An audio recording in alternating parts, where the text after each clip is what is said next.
From the Deschutes Canyon to the big Baltic rivers of Sweden, today's guest has spent a lifetime chasing migratory fish with two hands on the cork. He grew up fishing before he could talk, cut his teeth in the Scandinavian salmon world, and now helps the U.S. expansion of a brand that's been quietly influencing the modern space scene for years. If you've wondered why Scandinavian anglers obsess over rod length, leader diameter, and the true line weight, or why 14-foot 7 weight might actually make more sense on the Deschutes River than some of the shorter rods, this episode is your window into that world. This is the Wet Fly Swing Podcast, where I show you the best places to travel to for fly fishing, how to find the best resources and tools to prepare for that big trip, and what you can do to give back to the fish species we all love. Marcus Bohlin from Nom Products is here to break down how Sweden's public water salmon system compares to Norway, Iceland, and even steelhead rivers, and why you might want to think about Sweden this year, why Nom builds so many six-piece two-handers, and why more ferrules might actually cast better. We're going to get into the truth about Scandi versus Skadgen and why those differences matter less now than most anglers think, and how to choose leaders based on water speed and not just depth. This is an amazing one. We've heard about Nom Products and their leaders, how they're breaking the mold and producing a product that is comparable to Maxima. We're going to get into that conversation as well. Here we go. Marcus, you can find him at nomproducts.com. How you doing, Marcus? Yeah, thank you. I'm really good. Excited. Yeah, I'm excited too. I think what I've been hearing out there is I'm really excited because, Nom Products, you guys have a number of great products out there. Spay and, single hand, double hand, everything is really a big thing for us because we got a lot of people swinging flies. And so we're going to get into all that. We're going to talk about your product line. And I think we're going to focus on some micro spay too as well, because I know trout fishing and some smaller species is definitely popular as well. But maybe take us back real quick. Talk about where are you located physically now, and take us all the way back to fly fishing. How did you first get into all this? Yeah, well, I'm located in Sweden, and I've been fishing all my life since I could talk. There's some pictures at my parents' house where I have a life vest on and rods, and I just had started to walk, I guess. Maybe was that 2 years? Yep. Or you walk in first year and then you talk in second. I have always 3 kids, that. but I forgot. Yeah. Yeah, you walk. Well, yeah, I remember myself. It's interesting where I'm at because I'm doing this podcast and talking to literally hundreds of people. But I didn't start talking. I started walking probably at 1 or something like that. But I didn't start talking until I was about 4 or 5. It was way late. I was kind of a shy kid, but I think that's right. So go ahead. Yeah. So been fishing all my life, and I guess I'm just born. I have a brother, and he had the same upbringing, and he didn't get into fishing. I got crazy with too much, I would say. Uh-huh. And I guess you're born with it. I thought a lot about that. If you can learn how to like it, or if you just like it from the start. And it seems like with my kids, I have 3 kids, and I don't know if I have actually convinced any of those 3. Oh, really? That it's fun. Now tell me this, because I have 2 kids. I have 2 girls, and they're 9 and 11. Or sorry, I always say that they're 11 and 13. And I haven't been pushing them hard for it. We've just been there. But we actually had this trip. We did a road trip, and they both got into really nice rainbows and stuff. But I feel like maybe they're getting into it now. But I didn't push them. How did you do it? Sounds like you didn't push them either. No, I haven't pushed them either, and I can't really explain why they haven't gotten in touch with it as I was as a kid. But in February, we're actually going to Bahamas, and my daughter, cool. She likes clear water and warm weather and all that. So, and she's 15. So, and I think I'm going to stick a fly rod in her hand and see what maybe in that environment, maybe she will get more hooked. We'll see. But yeah, so I've been fishing all my life, and I did track and field as a youngster, and then to relax, I went fishing, kind of to clear the brain. And then I started to work in 2004. I started at a company called Guideline, which is a European brand. Yep. I was really fortunate to get into the business and start working with it. I still enjoy, even if I'm not. Before it was kind of crazy fishing in Norway, going from pool to pool, and then almost running in between the pools, and no sleep, little food, and everything. Yeah. Now I enjoy the full package, so I'm more relaxed fishing. I don't know if it's the age or if it's just that this is also my profession, or a combination maybe. So, but yeah, I'm really fortunate to be able to travel the world and fish in different places. Actually, we've been going. We had a round last year with a few Americans actually around the table, which was the favorite river of everyone. And actually, my favorite river is the Deschutes. Oh, really? So I tell my wife when I die, she should spread my ashes in the Deschutes. So this is pretty cool. I've been, the more you talk, the more it sounds like I'm hearing somebody that sounds like myself. And now that you say the Deschutes, that's actually my home river. So, oh yeah, wow, yeah.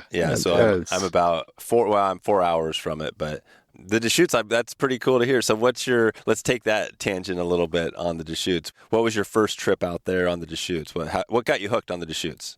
It was first. I think that was actually a test from a guy called Chris O'Donnell. He runs Bend Fly Shop. Sure. And he was kind enough to take us out with his jet boat the first day. I think this is maybe now 4 years ago.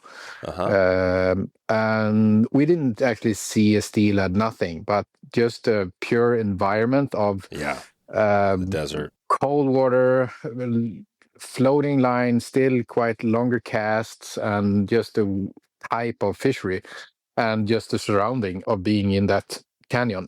And just a full package.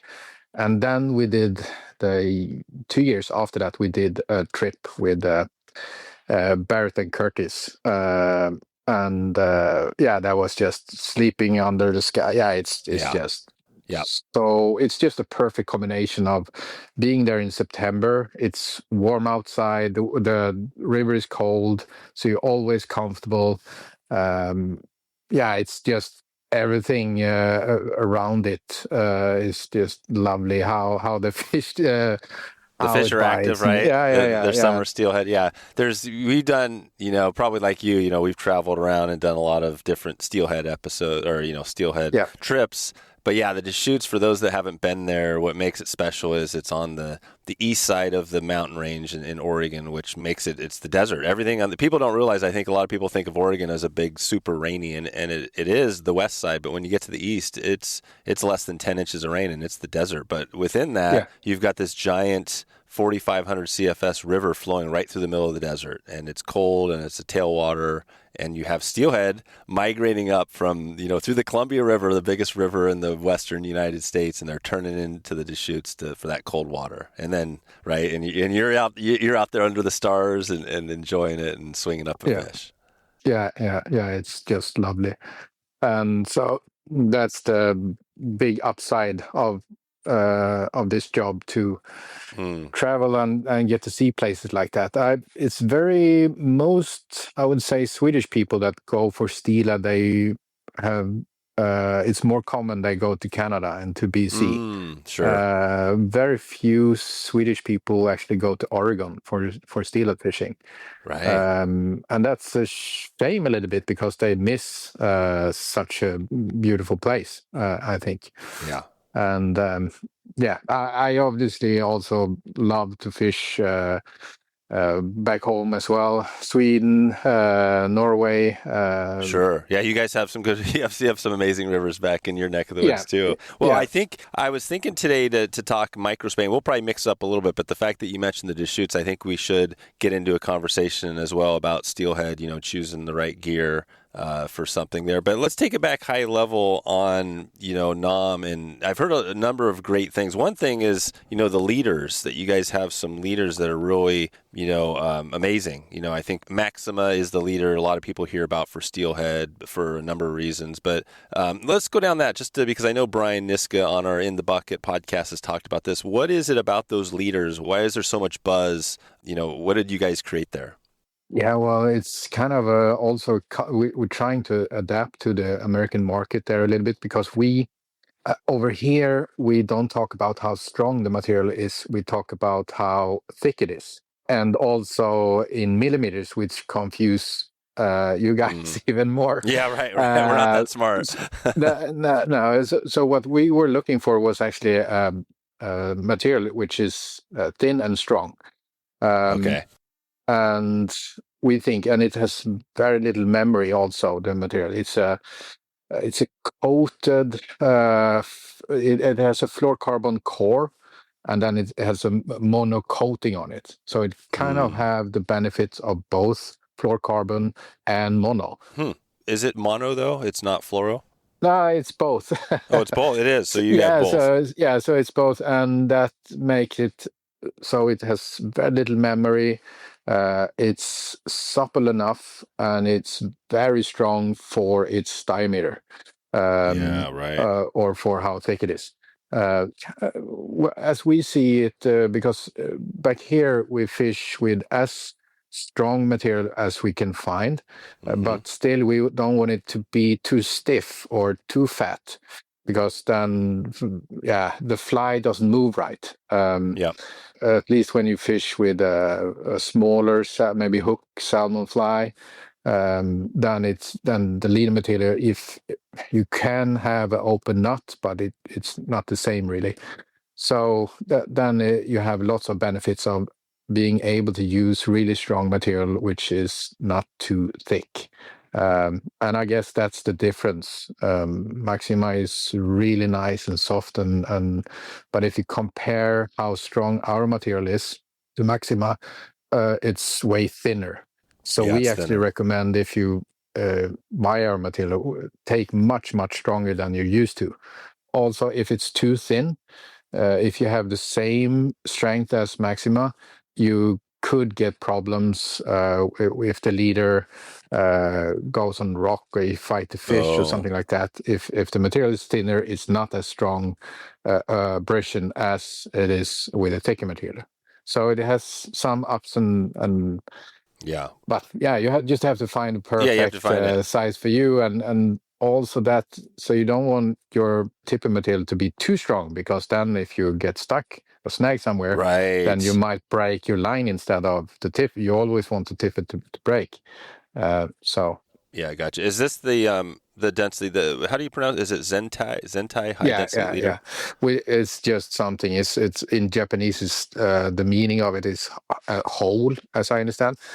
It's a Japanese material, and we just wanted some I see. some Some connection Japanese to it. name on it. Yeah. Yeah, no, I like it, Zentai. Well, what is the, in Maxima, I just think, we use everything from, typically 8 pound. I've used some of that for trout, but it's mostly like steelhead. So it's, 8 pound, 10 pound. I think on the Skeena, Brian uses 20 pound. What would be if you were going to be using, let's just say for normal steelhead fishing, let's say the Deschutes, let's just go to the Deschutes. What would you be using on the Deschutes? What millimeter for that, for leader, for tippet? Yeah, well, I would use our what's most common, I think, is our 26 pound actually. Yeah, 26. And that's in millimeters, 0.33. 0.33. Yeah, so 26. So you have, I'm looking at it now, you got 26 pounds, 35. So when you look at that, yeah, you would think that it's a little, well, it's 26 pounds versus, like I said, so with 26 pounds, how would that compare to a Maxima? Do you know much on the comparison? Like if I was using, 12-pound Maxima, would that be similar, or Yeah, I would Yeah, imagine that that's quite in how thick the material is, probably about the same. yeah. I guess just look at the thickness. Yeah, look at Yes. that's the key. Yeah. So it's just, I mean, we made it first for Atlantic salmon fishing, and then we use way thicker and stronger actually for Atlantic salmon fishing. And then it was just a coincidence that it's also really nice material to use for steelhead fishing.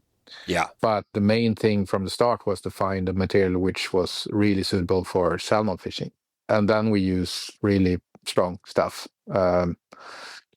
There's I don't know if you do it in steelhead, but in some places in Sweden, you fish above rapids and things like that. So there's a word for it. You call it to walk the dog. Oh yeah, So walk the you dog. you pretty much just lock the reel and then you walk with the fish instead. Oh, So yeah. those guys, they really like when everything is strong. Oh, right. So they'll get a fish and they'll have a fish that they got to really lock up and not let it Yeah, run. yeah. Otherwise, Yeah. it goes out the rapids, and then you lose all your Right. line. You lose everything. Everything's gone. Located in Boulder, Colorado, Intrepid Camp Gear is dedicated to designing and manufacturing the best and most highly engineered automotive camp gear on the market. Intrepid Camp Gear specializes in rooftop tents and aluminum cargo cases designed for skis, rods, hunting gear, and any other gear you may be hauling. Elevate your adventure with Intrepid Camp Gear right now. Head over to wetflyswing.com/intrepid right now. That's Intrepid, INTREPID, Intrepid Camp Gear. Experience the waters of Bristol Bay at Togiak River Lodge, where fly fishing meets Alaska's rugged beauty. This is the place to complete the Alaska Grand Slam with all 5 salmon species, rainbow trout, Arctic char, and more, where each day offers a new Alaskan adventure. You can visit togiaklodge.com right now to start planning your Bristol Bay experience with Togiak River Lodge. Well, this is great to hear because I'm kind of in mind too. I'm getting ready for an Atlantic salmon trip. Nice. We're heading to Newfoundland to Mountain Waters Resort, and so I've never fished for Atlantic salmon. I've fished for summer steelhead and winters and all the steelhead, but this will be my first time. And I've heard these fish can be pretty crazy, right? They can just go and you can't stop. It sounds like that's what you guys have. You have a leader that really is meant to, if you need to stop those fish from running. Is that the idea? Yeah, a little bit. I actually like the steelhead because it burns out way faster. So it's more spectacular in the beginning compared to the Atlantic salmon. But I think the Atlantic salmon, it seems like they can go longer and for longer time. And they can, I'm not that experienced in steelhead fishing, but in some big rivers with Atlantic salmon, they use the current a lot. And if the current is really strong, then it's really difficult to be able to hold the fish. Difficult, yeah. Yeah. How does that work on your, so you fish the Deschutes, you know what that river's like. How does that compare to, say, let's take us over to Norway or Sweden? We hear a lot more about Norway, but does Sweden also have some rivers there we haven't heard about? Yeah, Sweden has, I actually enjoy them because it's more similarity to steelhead fishery to go to Sweden for salmon fishing, because then you just buy a public license and then you go fishing. It's miles and miles and miles to go fish. When you go to Norway, you most often rent or lease a beat, and then you maybe have a normal is maybe half a mile or 1 mile, and then during that week you have that stretch that you fish all week, just one stretch going up and down. And that's a comparison to steelhead, where you kind of are more used to see more of the river. Sweden is more comparable. Cool. And it's the areas is vast, and you can spend a lifetime up there and just explore. You can. Yeah, and it's, instead of Atlantic salmon, it's Baltic salmon. We have the Baltic Sea. Baltic. Yeah, on the east side of Sweden, we have the Baltic Sea, which we share with Finland and a little bit of Russia. Oh, really? Russia's in there somewhere. Man, yeah, that's a little amazing. bit of Russia. They have. By St. Petersburg, right? Yeah, exactly. Yeah. And Poland. So, and those Poland. fish are a little bit different in temper. They're a little bit more aggressive. Wow. So if you want to be spooled, then it's actually a better place to go to Sweden and try to hook a fish there than to Norway. In general, the fish is a little bit calmer, the temper. It's quite unusual to get spooled in the same way in Norway for the Atlantic salmon. When you compare Norway to Sweden, fishing-wise, let's just say numbers. You go there, are you going to have a better chance to, get a fish, more fish in Sweden versus Norway, or are they about equal? Yeah, just like with steelhead, it depends on the river. Yeah. I would say if you just have 1 week and you have no experience, you have way better chances in Norway compared to Sweden. Gotcha. But if you have a really good guide and that knows where to go in Sweden, then you have a better chance. Right. So it depends a little bit on who you know and what contacts you have.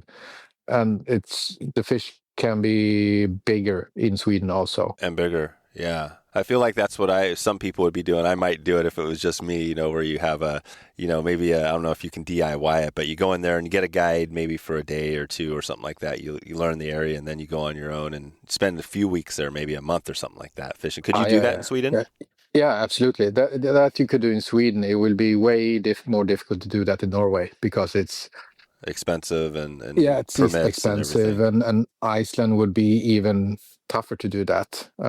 Even if Iceland you can get, Yeah. but you can, yeah, it's normally really good and safe fishing. I think that's what's cool about this, and talking to you because we've heard a lot about Norway. We've done some episodes, but we really haven't had anybody talk about this. The fact that it feels like, yeah, Norway is really pay to play. You got to have a lot of money. You got to get on these beats and all this stuff. But it sounds like, yeah, Sweden, there's some areas over there where you can kind of maybe, get your ticket and go Yeah. explore, right? And Yes, go yes, check some stuff out. definitely. There's more and more actually going to Sweden, Mm-hmm. exploring. More and more British people. Yeah, it's an easy country to travel around in, and really easy access. Or to buy a license is very easy, just like BC, it's very easy as well. Yeah, And in general, with the steelhead, it seems quite easy. that's great. This is awesome. Well, Yeah, so I go think to I Sweden. think go so we will.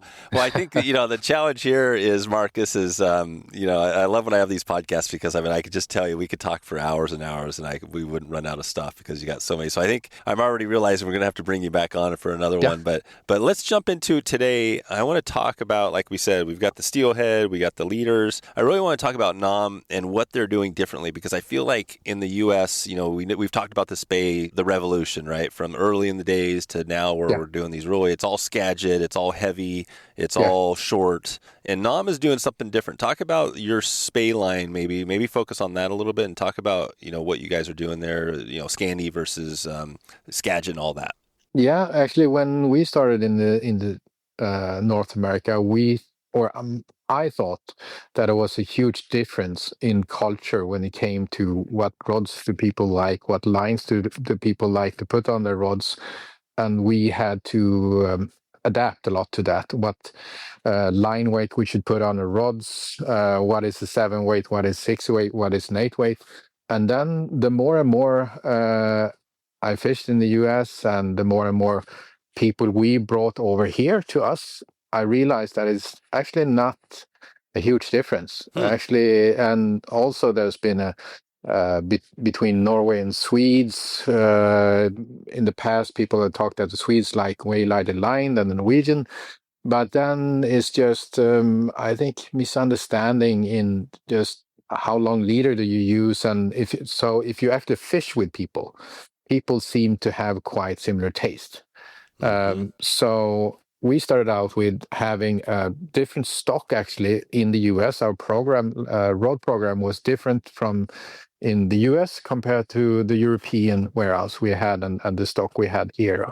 So we labeled the rod a little bit differently. And then we realized, seems like people actually want to have same lines as we want to have on. So when it comes to Scandi casting, Skagit casting, long belly lines, Mm-hmm. and all that different, it's quite people, in my Similar. opinion, actually like the same stuff. Hmm. What would be let's take it to the Deschutes because I think we Yeah. both fished that. What would be, we're getting ready to go summer steelhead fishing. And again, for those that don't know, summer steelhead's a little bit different than winter steelhead, the weights and stuff. Summer is more Yeah. lighter, and again, I've talked about this before. I learned when I was a kid about steelhead fishing reading books on Atlantic salmon. We had some great books from Eastern Canada and stuff like that. Yep. But talk about on the Deschutes, what would be the perfect line to use for summer steelhead on the Deschutes? Yeah, we actually made a rod last year, a 14-foot 7 weight, and on that rod, I think most common is a head around 450 grains. Maybe if you like it heavy, you could go up to 500. Mm-hmm. And that's about a normal 7 weight is between 400 and 500 grain, somewhere around there. Yep. And when it comes to length, I can't really say because in my mind I have everything in meters, and I have to translate it into feet. Yeah. But that's right, yeah. But the 14-foot 7 weight is something, Yeah. yeah, or a 13 and a half, or sometimes people go a little bit shorter, but Yeah, somewhere in there. yeah, it's long. Well, maybe unusual long to have a 14 foot, but we think in the Deschutes, and I would imagine also in the Clearwater, it's practical to be able to. And actually, that's in many places in the Deschutes, you have Yeah. no space to do a backcast, and you're deep wading. You Yep. have no room. And actually, in my mind, 14's better. yeah, I've learned that it's actually easier with a longer Yeah. rod than with a short rod because Yep. you have the D loop more in front of you, or are able to have a D loop more in front of you with a longer rod than you have Yep. with a That's shorter rod. awesome. That's awesome. So there's a lot of benefits with to use longer rods. Yeah. And that's maybe a little bit of our niche is also over here is to, in general, our rods is a little bit longer than people maybe are used to. We have switch rods and all that, and that's super fun to use. If there's a really small river and it's you don't have to do long cast and all that. But yeah, there's if you have a rod that's light enough in the tip and not too tip heavy, Yeah. there's just so many benefits of using a longer rod. I love this. I love where this is going to because we were fishing up at Togiak River Lodge this year for Chinook salmon Yeah, up there in Alaska, and all the rods there we used were the bigger. They're heavier too because we were fishing for bigger fish, but they were longer rods, and you didn't know the difference. And the yeah, nice thing is what's happened is the technology right in rods has gotten to the point where they're not super heavy anymore, so you can get a yes, 14-foot rod that's light in the hand now. yeah, yeah, absolutely agree. So that would be my go today. Now that we have that rod, we're also working on. We were supposed to talk about micro spay or trout spay, and Yeah. then our American colleague said, yeah, well, trout spay only goes up to 4.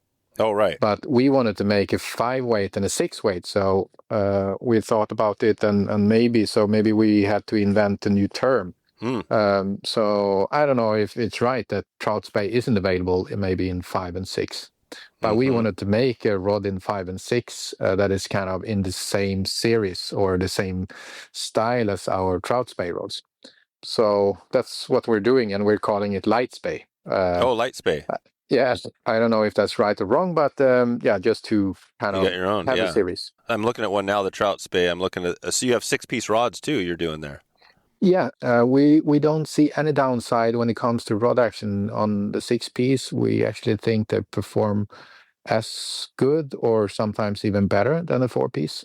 Mm-hmm. So to make them in 6-piece, it's really practical. There's lots of customers maybe fishing both steelhead, or they go down to Argentina and the flights. Also up to BC, I understand lots of people lose their luggage, and so it's really practical to have a 6-piece.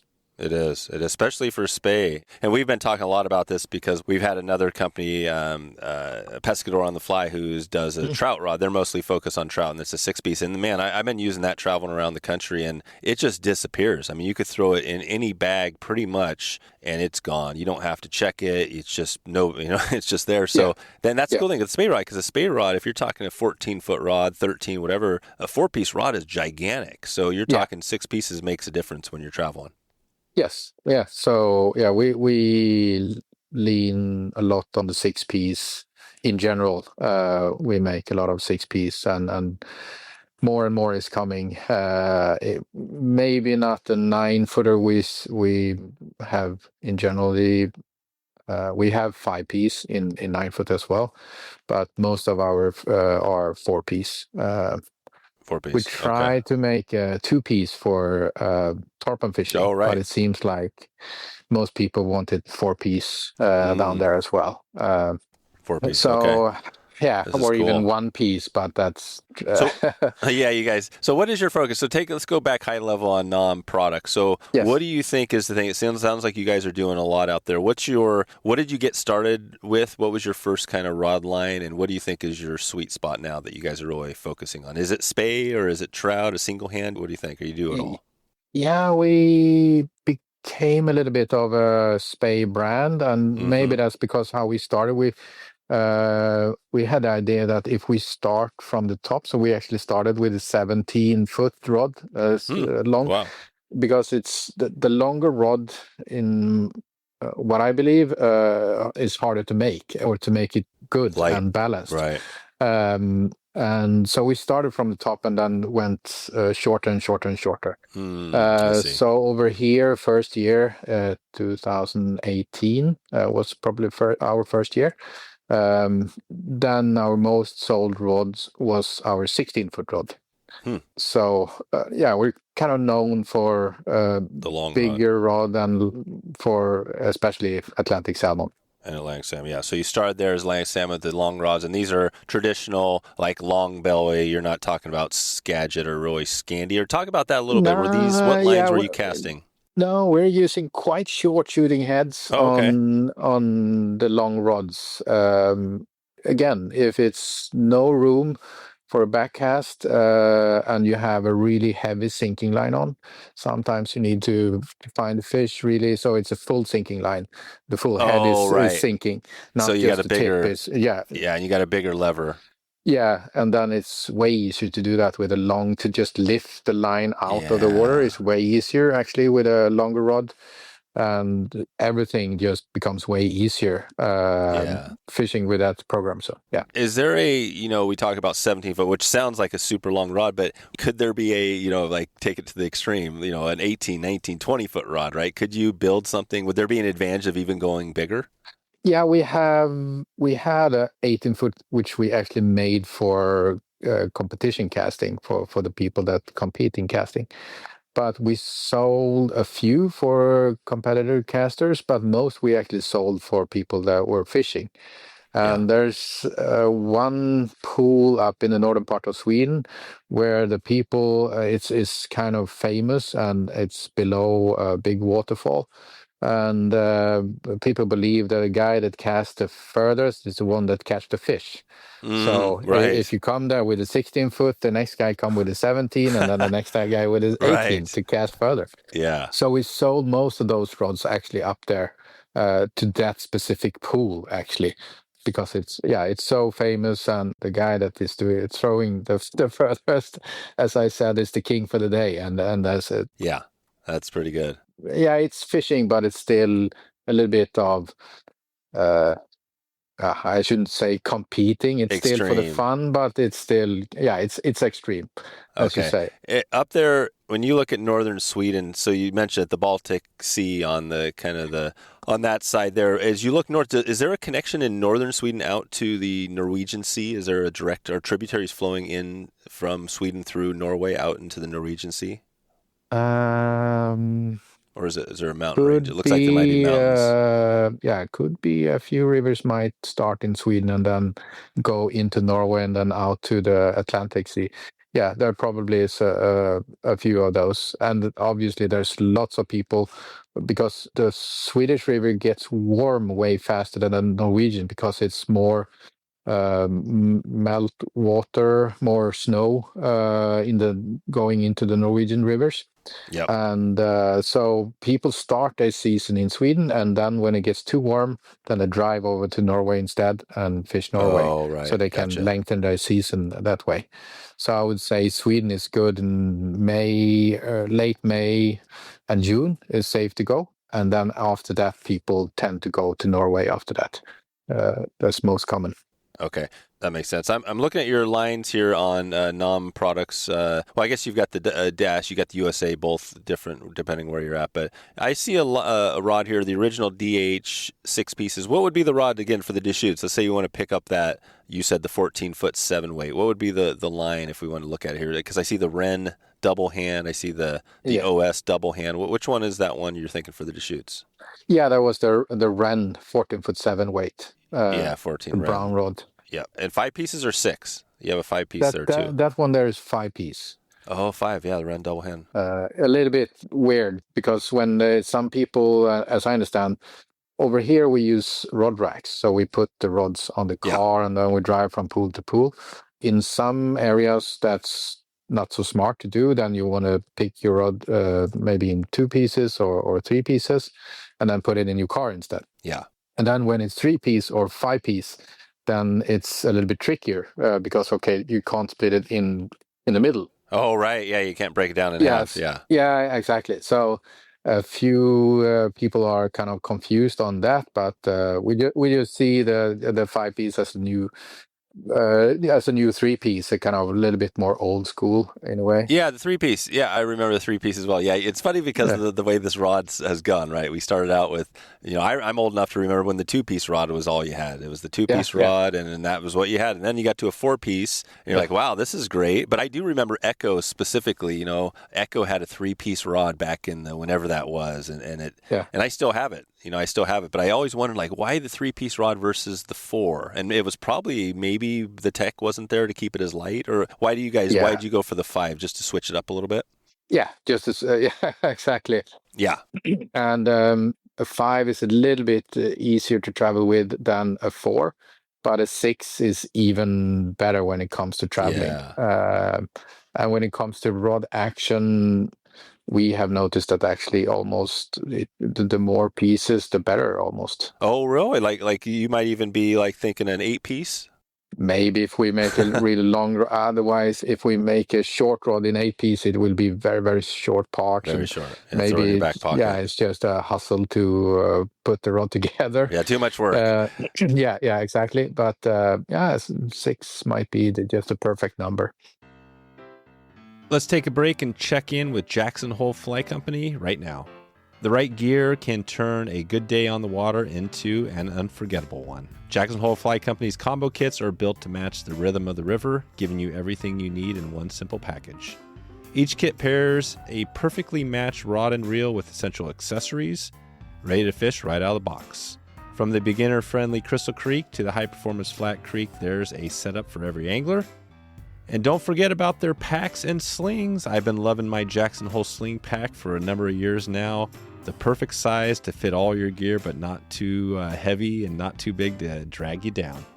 Check out their slings and rods and much more at jacksonholeflycompany.com. And you can support this podcast by checking in with Jackson Hole Fly Company today.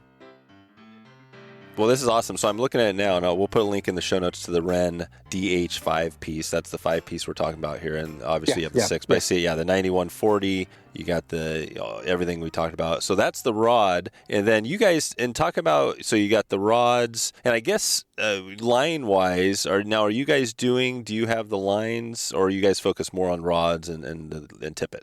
Yeah, well, we really enjoy to design lines and to make lines as much as designing rods.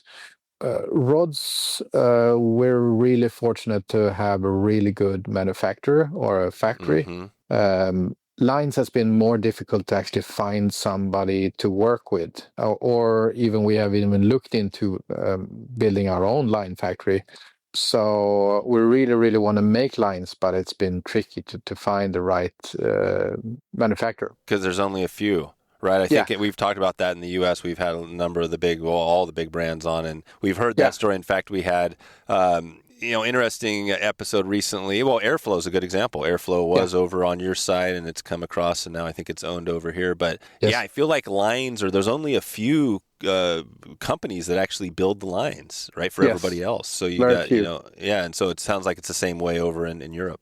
Yes, yeah, exactly. It's very few on the planet that make it's complicated. When we looked into it, it's quite easy to make a coated line, just like a running line or a T-material, T-tip, just a straight, just have a core and then have a coating around it. It's not too difficult. But as soon as you started the taper, that's the tricky part. The taper, right. Yeah. How to have a machine to make the taper.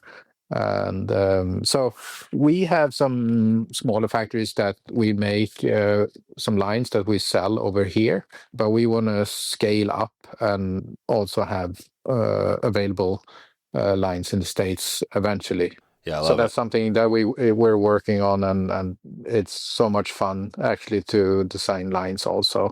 That's cool.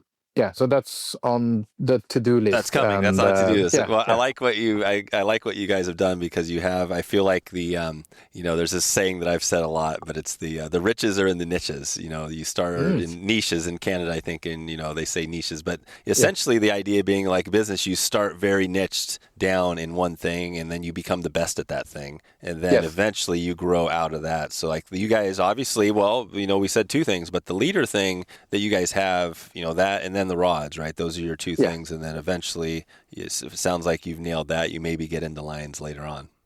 Yes, yeah, exactly. When we make products for the fishing that we like, and it's hard to design something that you have no experience in, really. Right. We're curious. We could learn, but it takes some time. It takes some time. It's trickier, and it's more fun to get out and fish, to go right? to go out and actually design the products that we actually use in the company, the people that are involved in the company. And so the rod lines you guys have, you have the spey rods, the same kind. I mean, it sounds like really whether you have a heavy Skagit or a light Scandi or anything else, your rods kind of cover that. Do you guys kind of cover it all with your rod lines as far as putting a line on it? Yeah, I would say so. We have British people that use long belly lines on some different models, and we have, from all the different lines, from short to long, I would say. And when we started here in Sweden, there was always this, as I mentioned earlier, kind of an argument between Swedish people and Norwegian people what line weight to put on the rod. So then we started out just for line recommendation. We started here. It would be too complicated to have that in the States. But over here, we started in grams, and then we had a from weight, and then we added a plus. So let's say an 8 weight had 32 grams plus. So for all the Norwegians that want to have 38 grams or maybe 40 grams on the rod that us Swedes normally use 32, then we added a plus, and then we didn't say that they were wrong to use that head. Everything is right. It's just a matter of culture and taste, and also, in my opinion, actually, in general, the Swedes used way longer leaders. And you don't really take the leader into the account when you kind of pick your line and pick what weight to use on your rod. Yep. Right. So if you have a longer leader, you can have a lighter line, and if you have a short leader, you need a heavier line. And that's something that I believe that people forget a little bit. Oh, right. Short leader, heavy line, longer leader. What was that again? So you have if you have a really long leader, you can have a lighter line. Yeah. And if you have a short leader, you will need to load the rod equally. You will have to have a heavier line with a short leader. Yeah, right. So, and the leader can vary a lot. I mean, all in between 7 foot to 20 feet, and that's quite a big difference. What's your leader? I know a lot of people sometimes, either build out a leader or they just buy something from the store. What do you do for Atlantic salmon? Let's just take it to Sweden. If you're fishing Sweden, what does your leader look like? Yeah, then we use, in general, we use approximately, a normal leader is between 10 feet and 15 feet. And most common now is to use then a thicker material as a butt and then a thinner. So you have two tippets on one leader. So you just taper it in one step down. And that's enough, I think. You can step in three steps as well if you want to spend more time and make the perfect leader, but you don't have to. You can go up to 15 foot with just 2 steps, and the fly will turn over good, and yeah. It will work really well. Is that what you do? And would you use the Zen tie for your whole thing? Just use a thicker one? What would be your one tied to the line? What thickness would you use, or what weight? Yeah, well, then the most common maybe is to use the 0.53 in the back, and then maybe go down to the 43 in the front. That would be a typical salmon leader, I would say, that we're using now. Yeah. And about 12 feet is you can use that in most cases. Depending, there's some theories that say that if you have a fast sinking line, you need a short leader, and if you have a slow sinking line or a floating line, then you have a longer leader. But there's different theories in that as well. If you have a bigger river, it can sometimes be very effective to actually have a long leader even on a fast sinking line. So that's also something you can nerd into. Yeah, right. Yeah, you can get that whole thing about where you want your fly. When you're fishing Atlantic salmon, I've heard differences there too. Like we're heading to Newfoundland, to the place where Lee Wolf, his cabins, he used to have his lodge, the same lodge, same area. But, we hear these fish are very active over there. They're coming to the surface. It's all dry flies. But I've heard, Atlantic salmon isn't always like that, right? What's Sweden like? Is there a lot of surface activity? Describe that a little bit. No, in Sweden, very little surface activity, even if the water is warm. And it sometimes can get too warm to actually get the fish to bite. Oh, right. But in general, if you use a full floating line, you're kind of a weird guy along that. That's unusual. I like to use it if it's not stupid to use it, if it's a chance to actually catch a fish on a floating line. I prefer to use a floating line. But if it's way more effective to use a sinking line, I obviously go to sinking line. But in many cases, and in Sweden in general, I would say you need a lot of different lines, and you need to adapt the line to the conditions that's in front of you when it comes to water temperature, how much water is, and so you need to really adapt, and you need to have maybe actually more lines than different patterns implies.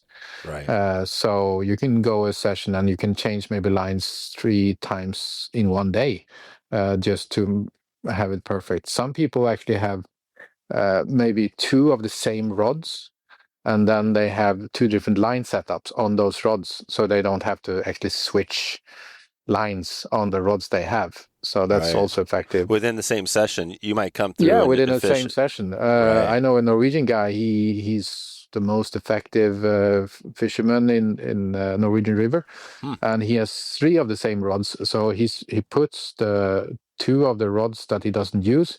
He puts on the part of the stretch where specifically that line is the perfect line. So then he starts from the top of the pool, and then he use the first rod, and then he winds in, and then take the second rod because that line is perfect there, and then he winds that in and take the third rod. And so the lines are, we change a lot when it comes to line, when it comes to salmon fishing. And you're trying to get to that right level for salmon. You're trying to figure out yes, where in Sweden, where are those fish? Do they change their location depending on whether they're are they ever on the bottom or are they ever on the top? Would it talk about where they're at? That's a good question. I think it has a little bit more to do with the speed of the water.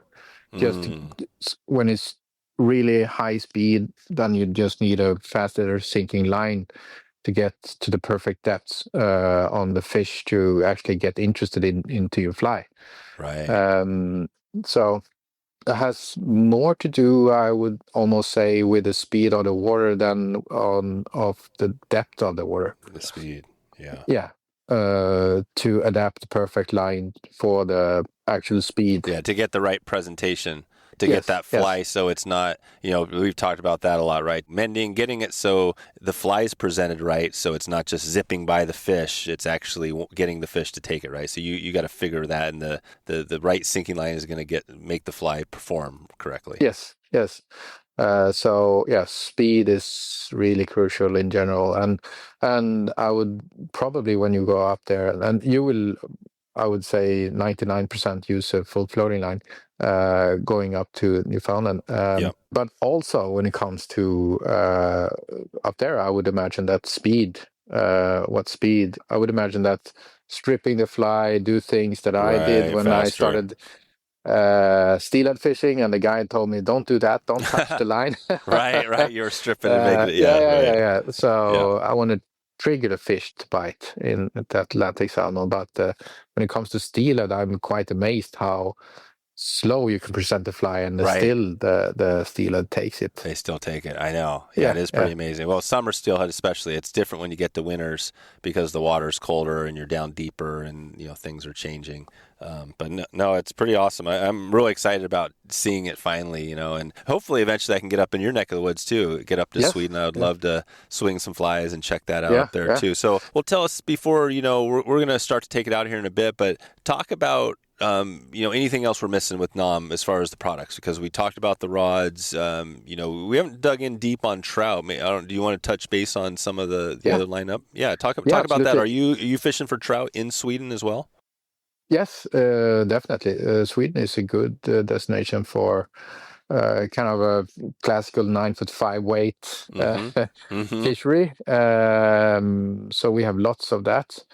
In general, in the more southern part of Europe, Euronymph is more popular, but we still have the chances of actually getting trout to go up and take dry in Sweden. We don't have that.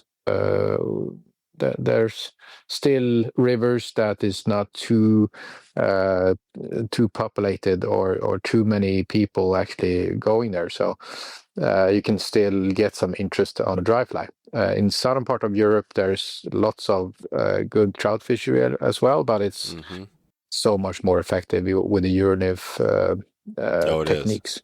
Yeah.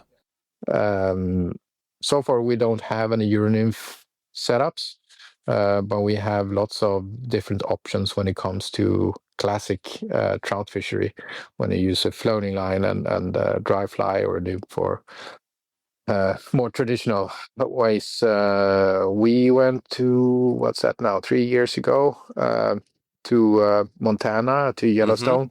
Nice. Tried the fishery there, and actually first time for me that I did trout spay. Oh, yeah. And it was amazing because it was so practical to actually go.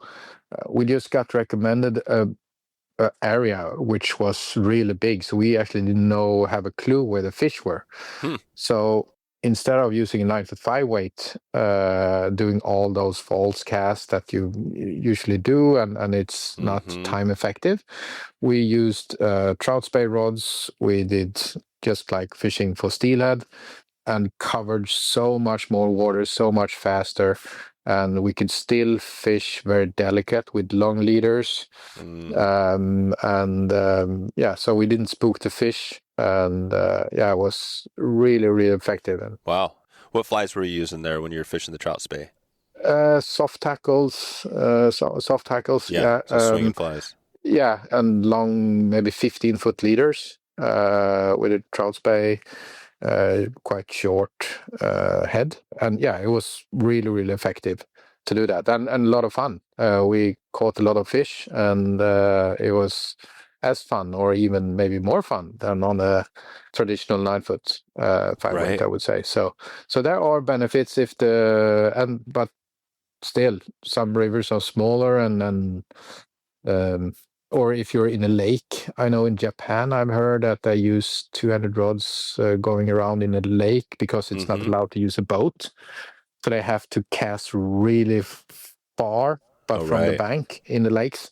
That's quite common in Japan. But otherwise, if you fish still water, I prefer to use a single end rod, of course. Yeah, single. And the rods I'm looking at here, back to the trout spay series you've got. Yeah, I see the 11'6" 3-weight, and then the 4-weight, right? The 41. Yeah, and that's something that we're working on now in growing that program. So we're going to make a lot of more options in trout spay, and even do a 5 and 6 up there. And we have a 13'6" weight that I'm dreaming about using in the Deschutes. Oh, right, a 31. So right now you guys don't have a 30. Not a 6 weight in 13-foot. We 13 have, foot. We have a 12. So that's the rod. Yeah, you're right. So that when you said 14-foot, I definitely am thinking like, okay, yeah, but you're right on. So when you get that rod, you let me know, and 13'6" weight in the Deschutes. Yeah, that would be the perfect. That feels like because it's super light. And the steelhead, there's definitely occasionally you'll get into a big B-run fish, the fish that's migrating up the Columbia and turns in. But a lot of those steelhead on the Deschutes, some of them aren't huge, so you might definitely get a 5-pound steelhead. You could get a 6-pound, and that's where that 6 weight, and even up to 10-pound, right? You can land. I mean, I've landed Deschutes fish. I've hooked fish on trout, like you said, wet flies, fishing for trout, landed them on 5 weights. You can do it. Yeah. I don't think that's no. And if that would be the case, that too big of a fish takes your fly. Yeah, well, that's a luxury problem. He takes it. A little bit. He takes it. Okay, so you got the trout spay, the trout spay is amazing because I think, again, a lot of people are getting into that. The trout spay, so you can do that in Sweden? Is that something that you're able? And what are the trout species that are in Sweden you're fishing for? Yeah, well, it's mostly, I would say, brown trout and sea trout. That's the two in Sweden. And sea trout are the migratory, the anadromous brown trout, right? Is that sea trout? So they are brown trout that go out to the into the sea, both in the Baltic Sea and in the Atlantic. Yep. In Norway, they have some Arctic char, but not so much. More in Iceland, and a lot of people are going for destination fishing in Greenland for Arctic char. That's also a beautiful fish. That's really cool. Well, this has been good. Let's take it out of here. We have a segment we call our Conservation Corner, and we love doing this one because we love focusing on, conservation groups and some of the good work going out there. Today, this is presented by Patagonia. They're Swift Current waders. They're amazing. They're doing great stuff, obviously, around the conservation as well. We've been using their waders. It's been awesome to have kind of, Patagonia on board here. For you, so first, shout out to Patagonia. Talk about that first. Let's start on gear, and then we'll move into some of the other stuff. First on gear, because you mentioned Guideline, I think that company, kind of does everything, right? Well, what are you using for waders out there, first off? At the moment, I'm using Patagonia, actually. Oh, there you go. Patagonia. Yeah. I really like them. The pouches you have on the knees is just so comfortable. And I've been using my pair now, I think, for 4 years. And oh, wow. No issues. Yeah. And are these the Swift Current? Do you know what model is that? Are these? I'm not sure. It's the Zip Wader, the first series. Yeah. Dark green model. They're really, really, really good. But there's others also. There's new brands coming into waders, and that's exciting, I think, because I think there's been too few in the past that actually make waders.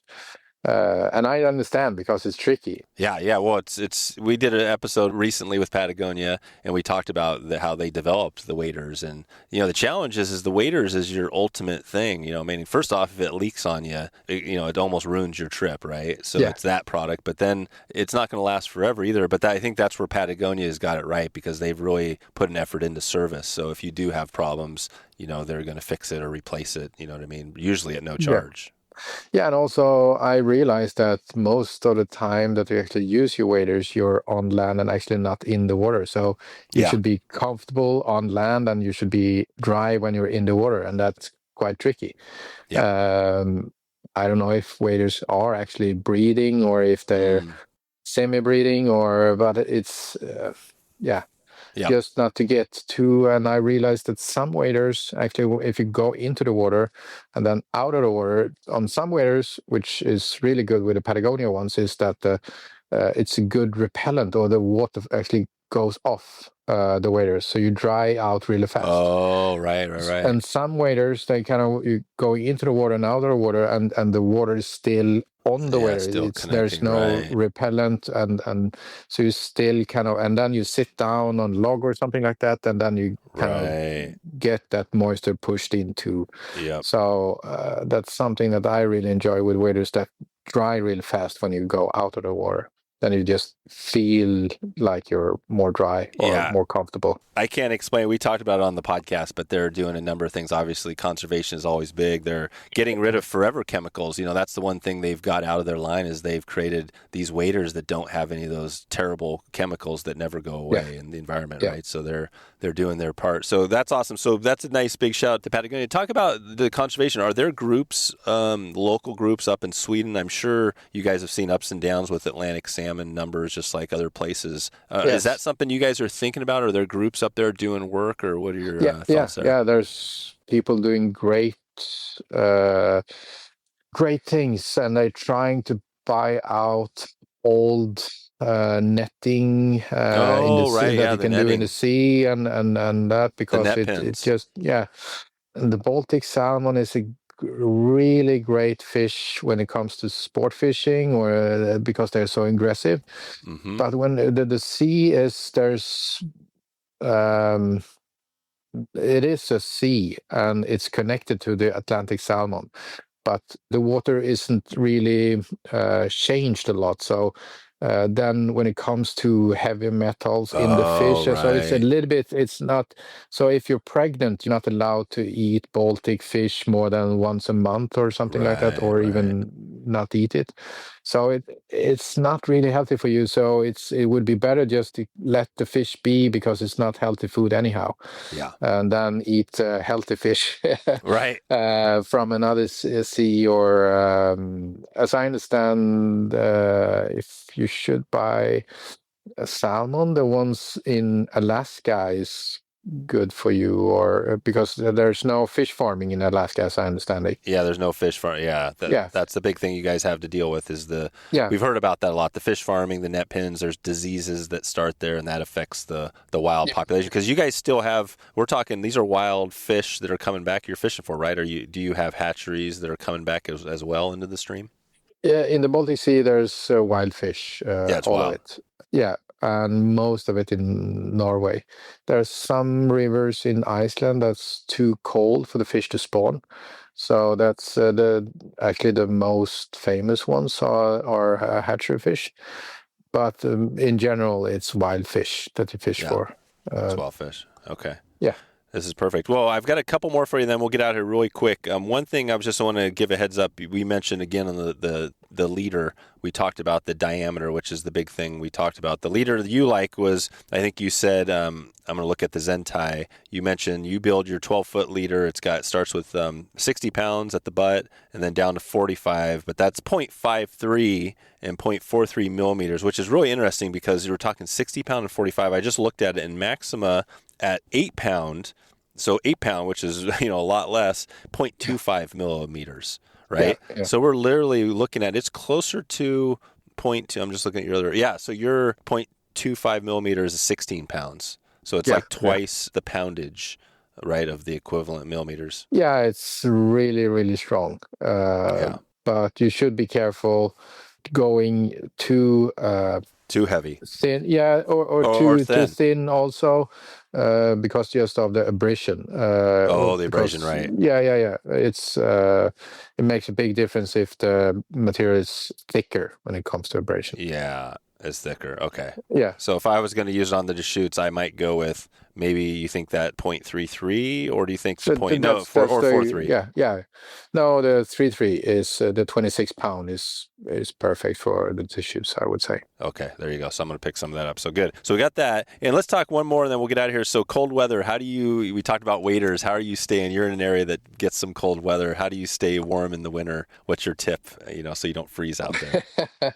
There's so many brands out there now that make good underlayer, and it's I have those Patagonia ones with there's like small pillows in the pattern, and I think Oh, that's really? quite, yeah, the green one. I don't know, I don't remember what's it called, but it's, Okay. I think, because you don't want your wader to be too close to you want some No. Some barrier, um yeah.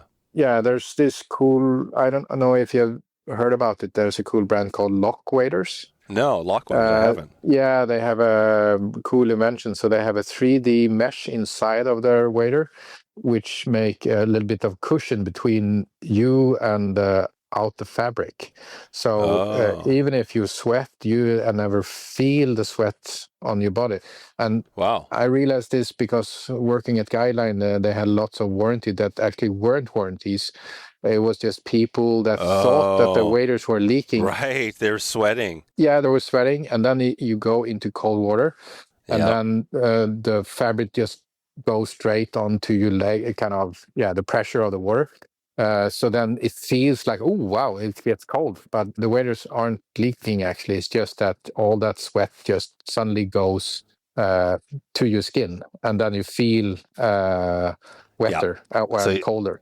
So just to get to, when it comes to waders and when it comes to how to layer, is just to try to have something that that doesn't touch your skin too much, something that kind of pushes the fabric, the inner fabric of your waders away as much as possible. Yeah, amazing. And but lock waders, it's quite cool. Yeah, LOC.